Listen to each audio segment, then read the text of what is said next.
রাব্বিল আলামিন আসসালাতু ওয়াসসালামু আলা রাসূলিল কারীম ওয়া আলা আলিহি ওয়া সাহবিহি আজমাইন।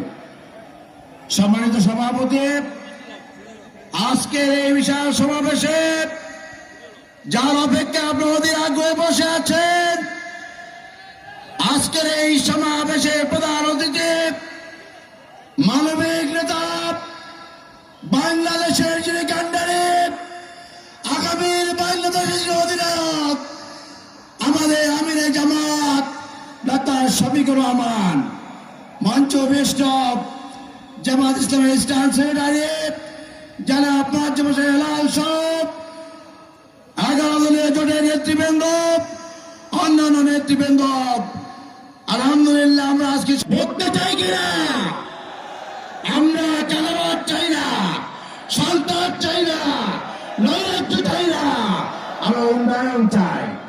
এই মেহেন্দিগঞ্জ নদী দিয়ে ঘেরা, আমরা খুব কষ্টে আছি। এখান থেকে মূল ভূখণ্ডের সাথে আমরা সংযুক্ত হতে চাই।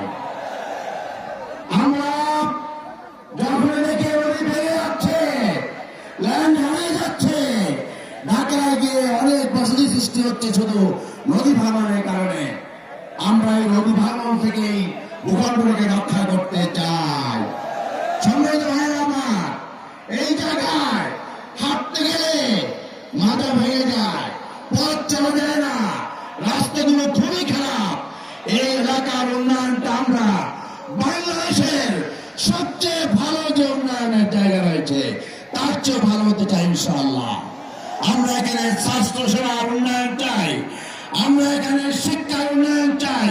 আমরা আশা করি আমার আজকের এই সমাবেশে আগামী বাংলাদেশ, কোরআনের বাংলাদেশ, আগামী বাংলাদেশ, ইসলামের বাংলাদেশ, সেই বাংলাদেশে আমরা একটি ইনসাফপূর্ণ সমাজের আমলে আমরা এই এলাকার সব সমস্যার